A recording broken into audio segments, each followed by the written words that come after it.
Iran একটা স্থায়ী সমাধান চাচ্ছে। এই স্থায়ী সমাধানের ক্ষেত্রে ইরান মূলত 3টা পয়েন্ট উল্লেখ করতেছে, যেখানে বলা হচ্ছে যে গালফ কান্ট্রিতে যেমন সৌদি আরব, কাতার, কুয়েত, বাহরান এবং আরব আমিরাত, এই দেশগুলোতে যে ইউএস এর যে সামরিক ঘাঁটিগুলো আছে, এই ঘাঁটিগুলো একদম চিরতরে বন্ধ করে দিতে হবে, অর্থাৎ তারা আর এখানে থাকতে পারবে না।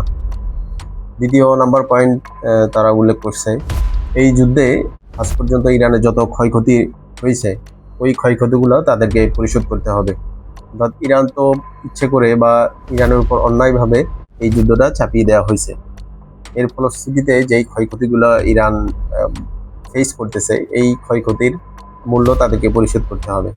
3 নাম্বার পয়েন্ট হচ্ছে তাদের উপর সেই রেভলিউশনের পর থেকেই বিভিন্ন ধরনের অর্থনৈতিক স্যাংশন থেকে শুরু করে যত ধরনের আন্তর্জাতিক স্যাংশন রয়েছে, সবগুলো ক্ষুদ্র করে তাদেরকে ফ্রি অ্যান্ড ফেয়ার ট্রেডের ক্ষেত্রে তাদেরকে অ্যাক্সেস দিতে হবে। তো এই হচ্ছে মূলত ইরানের চাওয়া। এই শর্তগুলো যদি এগ্রি হয়, তাহলে হয়তো একটা শান্তিপূর্ণ সিজ ফায়ারের দিকে এই যুদ্ধটা যাবে।